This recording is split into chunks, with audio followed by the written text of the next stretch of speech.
Assalamualaikum warahmatullahi wabarakatuh. Saya Bunga Irwani dari kelas 10 Adam Malik ingin menjelaskan kisah Sunan Kudus.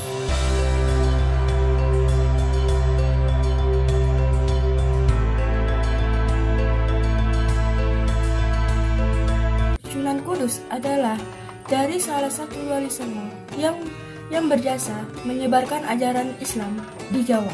Nama aslinya adalah Ja'far Shadiq. Ia juga dikenal sebagai sosok yang dermawan yang peduli pada kesejahteraan masyarakat, sering membantu orang miskin dan mempromosikan kerjasama antar umat beragama. Silsilah keluarga Sunan Kudus yaitu ayahnya adalah Raden Usman Haji atau Sunan Gunung, seorang tokoh agama dan miliiter di Demak, yang juga berperan dalam penyebaran Islam di wilayah Jipang Panolan, Blora.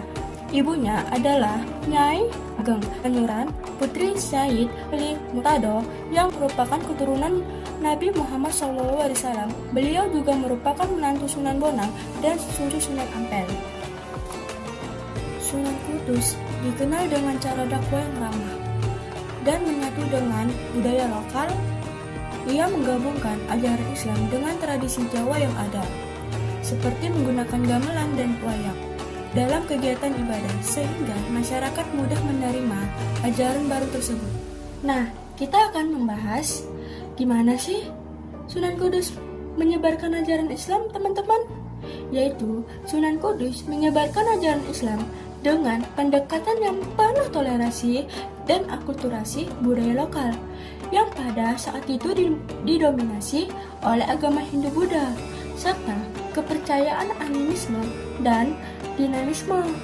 Berikut adalah beberapa cara yang dilakukan. Nah, jadi ada dua, teman-teman. Pertama, yaitu dengan menggunakan simbol dan tradisi lokal. Yang pertama, melarang menyembelih sapi sebagai bentuk penghormatan kepada keyakinan Hindu yang menganggap sapi suci. Ia juga membawa sapi bernama Kebo Gemarang ke halaman masjid untuk menarik perhatian masyarakat dan menjelaskan hubungan simbolis sapi dengan ajaran Islam. Yang kedua, yaitu ada arsitektur yang menyerap budaya.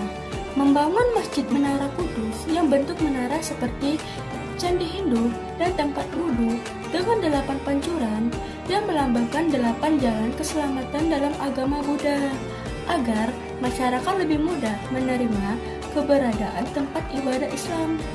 Salah satu pentingnya adalah membangun Masjid Menara Kudus pada tahun 1549.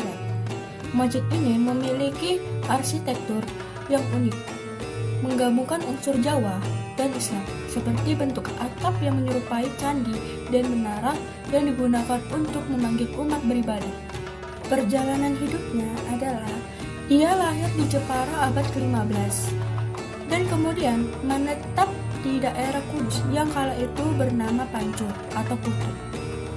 Nama Kudus berasal dari kata Arab Quds yang berarti suci.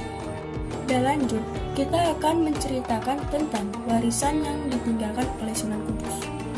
Sunan Kudus wafat sekitar tahun 1550 dan dimakamkan di kompleks Masjid Menara Kudus.